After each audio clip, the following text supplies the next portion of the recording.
ia fa ny miarabantsika tsirairay avy amin'ny anaran'i Jesosy indray ny tena koa amin'izao fotoana izao a manonona ny fiadanan'i Jesosy amintsika tsirairay avy ary izara fahalalana tsotsotra ndraiky amin'ny alalan'ny baiboly. Ilaina foana ny fampianatra, ilaina ny mahafantatra ny marina satria hoy Petera hoe ny teny soratra masina ozy izy dia aolan'ny olona kely fahalalana.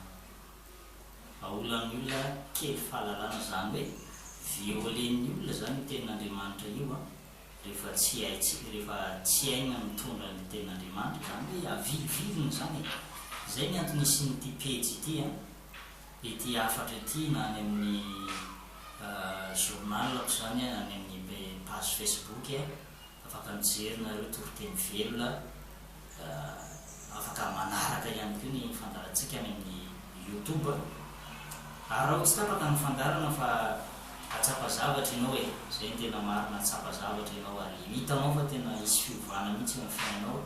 Efa maromaro ihany zay vidéo hitantsika izay fa any amin'ny 100 mahery ihany ary ny abonné ihany koa efa any amin'ny 380 any 83 abonné ity chaîne YouTube ity ka dia manasanao e hiditra ary ianao zay efa tafiditra dia mirary soa miaraba amin'ny anaran'i Jesosy dia mitoera tsara amin'ny fotom-pampianarana marina. Androany ary dia manana loha hevitra sady fanazavana izy ity loha hevitra hoentina amintsika hoe inona marina moa zany no tokony ataon'ny olona mba ho vonjena izy. Inona marina tokony ataon'ny olona mba ho vonjena izy. Arak'izany loha hevitra zany zany dia misy ny atao hoe tsy voavonjy ary misy ny atao hoe voavonjy. Ny dikany hoe voavonjy dia hoe afaka tanteraka zany hoe miaina amin'ny fiainam-baovao ho lefana tsapa ny famandrin'Andriamanitra zany.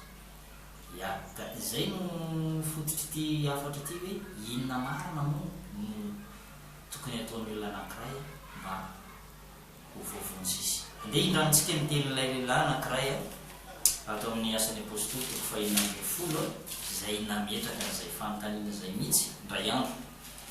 Asan'ny apôstôly toko 410 ary nentiny nivoaka izy roa lahy dia hoy izy tompoko inona no tsy maintsy ataoko mba ho vonjena aho. Dia hoy izy roa lahy minoa an'i Jesosy Kristy tompo dia ho vonjena ianao sy ny ankohonanao. Hitanao amin'izany le fanontaniana mipetraka eto dia hoe miresaka mahakasika ny amin'le hoe famonjena hoe inona marina moa zany tokony atao mba ho vonjena ny olona anankiray. Le famonjena tiana lazaina eto tsy hoe famonjena ara-bola na hoe famonjena rehefa tonga any an-danitra dia tsy hoe olom-bovonjy. Marina ihany aloha zay fa olom-boavitra olom-bovonjy ny olona efa tonga any an-danitra fa le zavatra tiana ambara eto dia hoe teny mbola eto ambonin'ny tany mihitsy teny mbola eto ambonin'ny tany. Any amin'ny Psalm 112 dia milaza ny tenin'Andriamanitra hoe 2:7 hoe ny amin'ny olona masina eto ambonin'ny tany no sitrako indrindra sy ireo olona tsara laza. Zany hoe olona masina eto ambonin'ny tany, olom-bovonjy eto ambonin'ny tany, zay ny tiana olazaina. Ray andro Jesosy dia niditra tao an-trano Zakaiosy dia nilaza izy mbola velona tsara mihitsy Zakaiosy tamin'izany fotoana izany. Matetika mantsy riavana ny olona eto amin'izao tontolo izao eto dia anontanianao izy hoe voavonjy ve ianao satria dia tsy voavalina izay fanontaniana izay. Tsy mahatsapa ny tena mihitsy hoe voavonjy, tsy mahatsapa ny tena hoe nandray zavatra na ny fivavahana misy azy aza dia tsy fantany hoe tena mitondra makany amin'ilay famonjena ve sa tsy. Raha ianao zay olo izay tsy mbola tara ianao fa atoranao ty lesony ity tsy mbola tara ianao raha izao ianao manapa-kevitra hoe manomboka androany dia andeha hivavaka marina amin'izay andeha hanapa-kevitra andeha ity lalana tsara ity nozorako satria za te ho any an-danitra, za tsy te ho very eny amin'ny elo raha izay no ataonao dia ho voavonjy ianao ary ho hitanao fa tena isy fifaliana lehibe mihitsy eo anatinao anaraka anao reo voamendriky ny fibebana be dehibe reo ary dia ho hitanao mihitsy hoe tena ina ihany mba miaino an'ity toriteny ity fa tsy diso lalana. Ao amin'ny toko 7:10 no hijerevantsika mahakasika an'izay teny jesosy tamin'ny zaka izy izay io ka toko fa 7:7 ary hoy jesosy taminy anio no tonga eto amin'ity trano ity ny famonjena fa izy dia zanaky Abrahama koa fa efa tonga ny zanak'olona hitady sy hamonjy ny velo. Mario le teny hoe anio no tonga eto amin'ity trano ity ny famonjena. Anio zany hoe nandray famonjena zany zaka izy nraisiny le famonjena tamin'ny fotoana manahoana, tamin'ny fotoana mbola nateto an-tany azy, tamin'ny fotoana mbola nahavelona azy.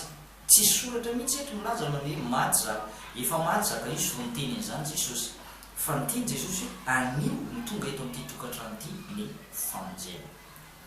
Roviana ary ny tokony handray ny famonjena ny olona. Roviana nambara tamintsika eto hoe inona marina moa ny atao hoe famonjena ny atao hoe famonjena dia vokatry ny finoan'le olona.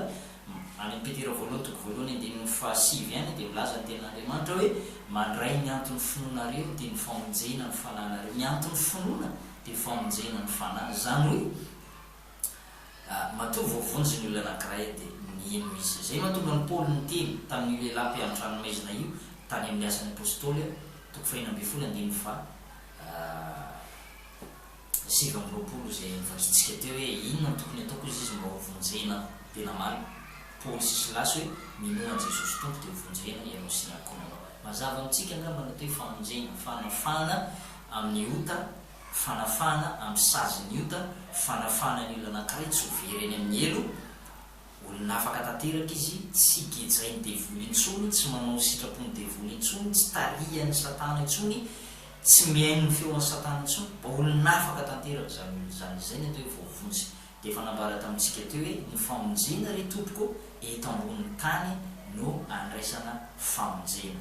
Eto ambonin'ny tany ihany, tsy rehefa tonga any an-danitra ianao rehefa tonga ny fitsaran'Andriamanitra dia tsy afaka intsony mbola hitady an'izany intsony hoe famonjena izany intsony fa efa valim-pitsarana ny miandron'ny olona rehefa tonga any.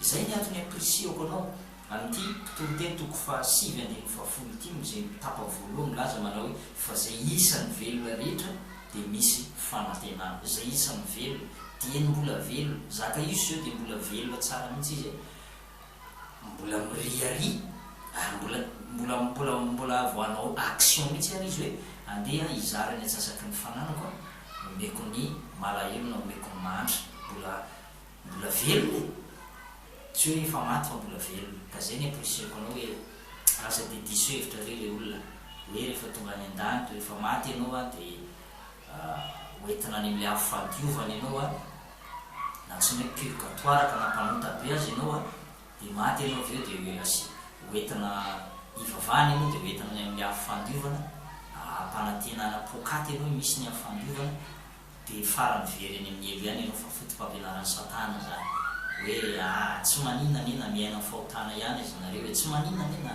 na mangalatra ny teny ratsy misotro toka mijangajanga manoko sampy, tsy mampaninana zany fa rehefa maty nareo dia ao ny afo fandiovana efa miandry tsy olana zany. Zany dia mampanara-po ny olona fahotana ka tsy fotom-pampianarana marina le hoe mbola isy indray ny afo fandiovana oriana fahafatesana ka afaka manara-po dia mbola velona. Fa ny zavatra lazainy eto dia hoe dia mbola velona no tokony handray ny famonjena.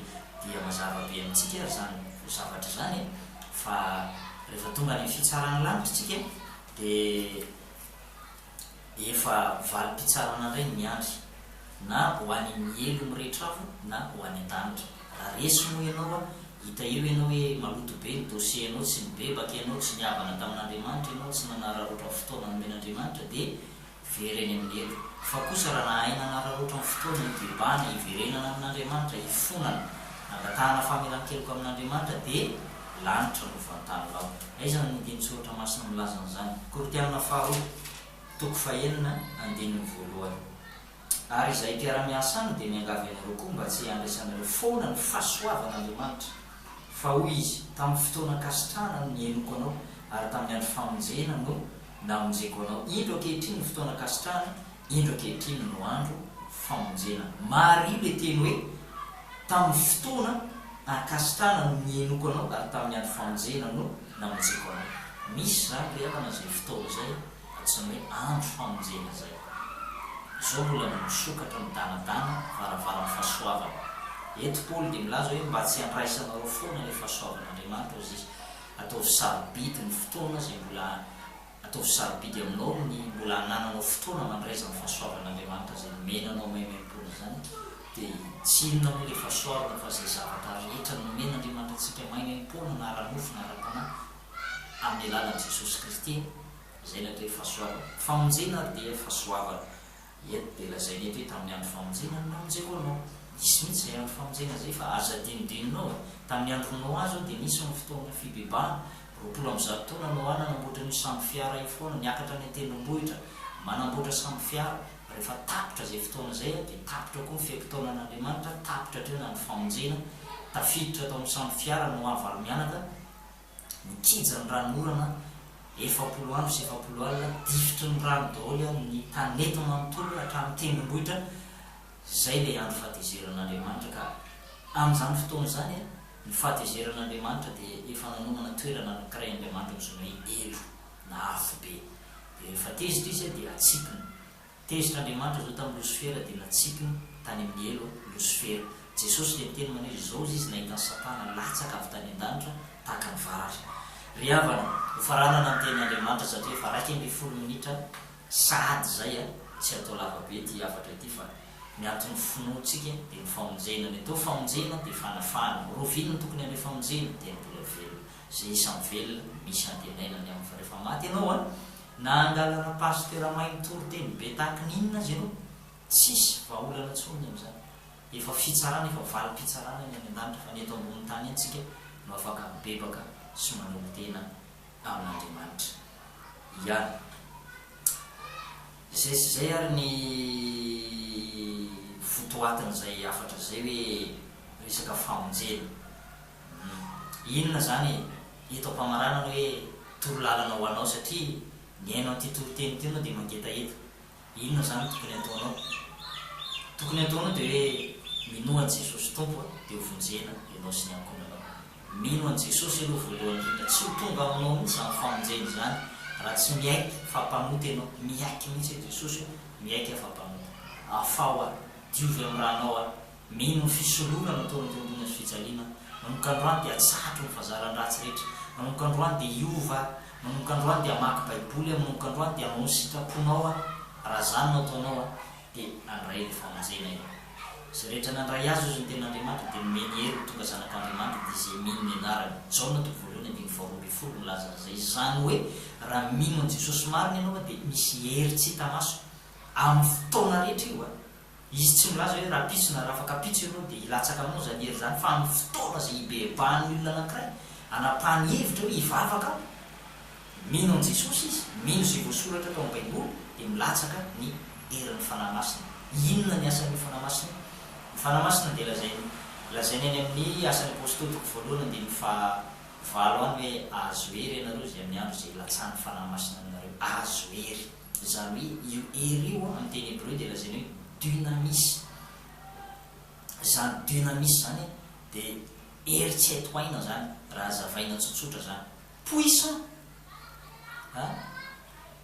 hery ny avo indrindra zay ny le mahatonga le Dieu tout puissant Andriamanitra tsy to zany hoe hery tsy haitoaina azo an'io hery tsy haitoaina io nareo Jesosy rehefa milatsaka aminareo fanahy masina ka rovinany no milatsaka zany fanahy masina zany move ampitenenina Jesosy be dehibe na Jesosy farany vadika eo ny lelanao dia milatsaka aminao fanahy masina zay ve tsy zay no atongavany fanahy masina aminao fa ny atongavany fanahy masina aminao dia ianao mino an' Jesosy zay le voasoratra zay rehetra nandray azo izy dia nomeny hery ho tonga zanak'Andriamanitra dia zay mino ny anarany rehefa mino an' Jesosy ianao dia Jesosy mihitsy le tompoko maniraka amin'ny fanahy masina zay hoe ataon'i Jesosy batisa amin'ny fanahy masina ianao latsaka aminao ny hery anino ny hery io araka ilay teny hoe dynamis mbola asitarina hoe dynamo dynamique rehefa reradreraka nefa dia misotra an'le hoe dynamique mamehery zany mametanjaka dynamo mampiodina mampitsimbadika zany io mahavita zavatra tsy vitan'ny olona tsotra ianao zany efa tonga ao aminao io hery ary indrindrandrindra ny tontolo ny ara-panahy mba ty hiala ny fisotrotoka ny olona fa tsy afaka. te hiala fifoana rongony sy sigara fa tsy afaka, te hiala mifampotsamy fitenenandratsy, te hiala miditra fa tsy afaka fa mila ny herio ianao. Zay ny mahatonga ny olona be deaibe to am'izao tontolo zao tsy mety afaka mihitsy satria tsy mbola nandray ny herio. Fa raha mandray ny herio ny olona anankiray dia miavaka izy, hafa raha samy olona. Misy zavatra mipoaka eo amin'ny fiainana, misy zavatra mitsombadika eo amin'ny fiainana. Za manokana zao dia mahatsapa an'izany.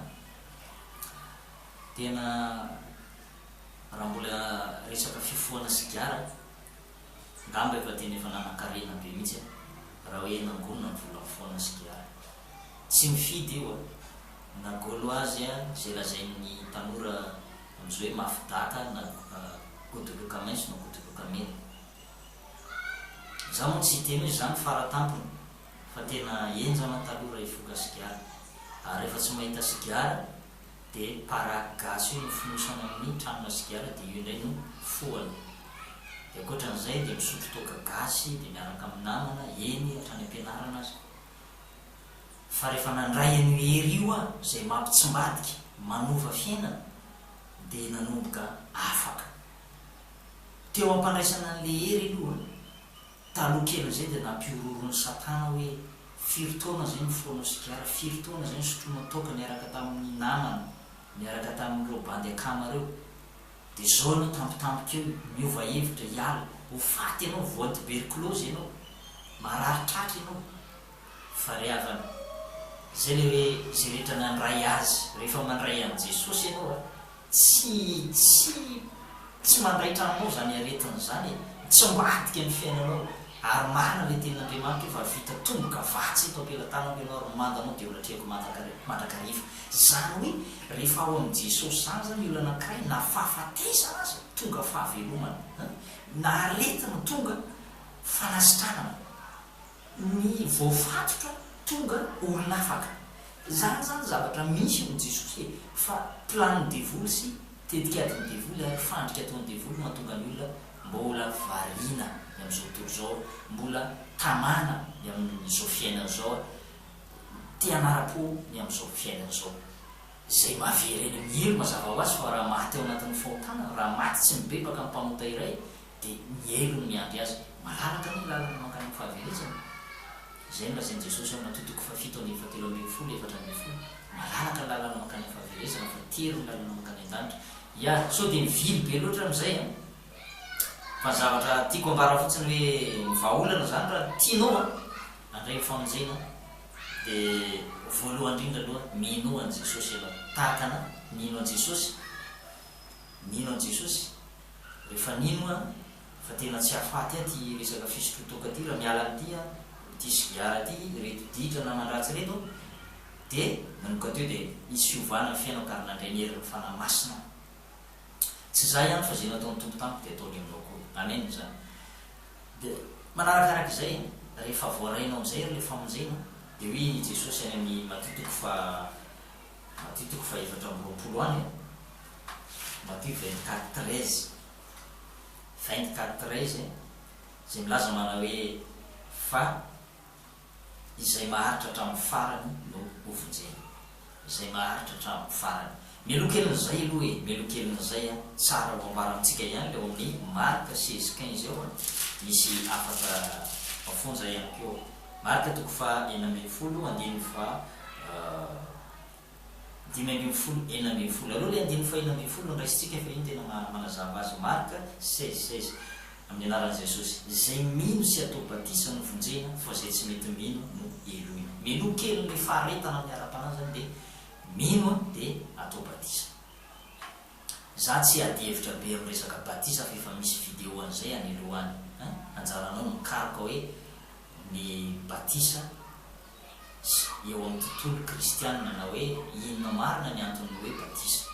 Fa azavaiko tsotra aminao fotsiny définition na famaritana ny hoe batisa dia aletika. Baptus izy amin'ny teny italiana, baptus aletika na hoe asoka. Zany hoe raha tsy mandeha any amin'ny ranobe zany ianao dia atao batisa any amin'ny ranobe tsy tafavoaka mihitsy satria aletika mihitsy izy, aletika any ambany mihitsy ianao dia aveo ianao mipotra vola ianao dia ozy ny ten'Andriamanitra hoe ary niarana levona tamin'ny Kristy ianareo izy dia mba andehananareo amin'ny fiainam-baovao. Tanao le sarina izy aletika alevona niarana levona zany hoe fandevenana ota zany le izy. Raha rano kely indray mitetena intelo mitetea tsy mahavoalevona amin'ny fahotanao zany. Beny ny fahotana zay efa natao zay natoko nataonao beny zay ka zany hoe ho vitan'ny rano kely indro mitetena intelo mitete tsy possible. Fa ilaina zany any amin'ny rano be sary ihany moa izy zany nefa na sary zay iny dia Jesosy ho Jesosy tamin'ny Jaona hoe ataovy ihany hozy Jesosy raha natao batisa tamin'ny olony Jordany. Jereo nefa na Jesosy natao batisa tamin'ny olony Jordany tsy rano kely reny mitete fa olony Jordany nasoka izy dia avy eo nitsangana azo fiainam-baovao. Jesosy moa tsy nanota ka hoe fiainam-baovao ahoana fa natao ho isan'ny mpanoty izy io zay Isaia 53 natao ho isan'ny mpanoty izy tsy manoty izy. Dia avy eo minakasitran'Andriamanitra nalatsaka Andriamanitra ny voronilala rehefa avy eo mbao mampamantarana batisa amin'ny fanahy masina. Dia izay zany tiako tenena hoe zay nino sy atao batisa le hoe atao batisa eto dia hoe asoka mihitsy zany aletika. Dia ianao zany te voavonjy mila atao batisa ianao zany atao batisa. Teneno ny pasteur anao za pasteur hoe tokony atao batisa satria za tsy mbola nandray famonjena. Aza amenatra mihitsy ianao raha tia handray famonjena ianao mpanompon'Andriamanitra no teny anao zany. Raha tia handray famonjena ianao mila atao batisa ianao. Io indray moa zany tsy aditsika hevitra hoe batisa amin'ny anaran'i Jesosy ve io zany batisa amin'ny anaran'ny raisiny zanakary ny fanahy masina zay voatsela tamin'ny herinandro dia nisy nanontany zay inona marina moa izy ty. Rehefa certifie fotsiny ianao hoe tena mibebaka dia natao batisa tany amin'ny rano be tany ianao dia eo tena nandray ny fanahy masina dia fa izy anie zay fa tsy mbola misy zavatra hitarina lavabe koa mampitatra resaka fa zay fotsiny mino atao batisa egal voavonjy. Zay formule antsika dia aorinan'izay no mamovo ny endriky ny fibebana. Mbola ho zarentsika eto hoe inona avy ny fotom-pampianaran'ny Kristy zay tokony hiainantsika fa aloha ataontsika ny video manaraka izay. Fa zay fotsiny aloha zany mifototro ny famonjena ny tokony ataon'ny olona mbo vonjena. Zay no zaraiko aminao, zay no zaraiko taminao tamin'ity androany ty. Mino atao batisa dia avy eo voavonjy. Ary rehefa voavonjy misy koa nefa tsy maharitra dia ganagana mitety asa ihany izy ireny tratramangana mianana tsy azo ratsy be zany. Fa rehefa mibebaka rehefa manompo an'Andriamanitra marina dia mila maharitra zany amin'ity lalan-tany dia mety misy fisedrana, mety misy fizantoetra, mety misy fitsapana, mety misy fahoriana, tsy fisiny, faninjera zay teo velona amin'ny toe-mpanaraka an'Andriamanitra dia tsy maintsy enjera. Sambatra ianareo re enjeren'olona ho Jesosy sy tenenan'olona ratsy no mianko zany ny rehetrarehetra zao zany dia hiaretana. Fa rehefa maharitra ianao dia hoy ny boky ny Apokalipsy zay milaza manao hoe ny teny ataon'ny boky ny Apokalipsy dia misy teny mahafinaritra be zay milaza hoe indro ny faharetan'ny olona masina. Apokalipsy 14:12 indro ny faharetan'ny olona masina dia izay mitandrina ny didin'Andriamanitra sy ny finoana any Jesosy. Ny faharetan'ny olona masina, indro ny faharetan'ny olona masina. Tanao fa na dia te amin'ny Apokalipsy aza dia tena manan-danja kokoa le hoe maharitra amin'izao lalan'andro zao.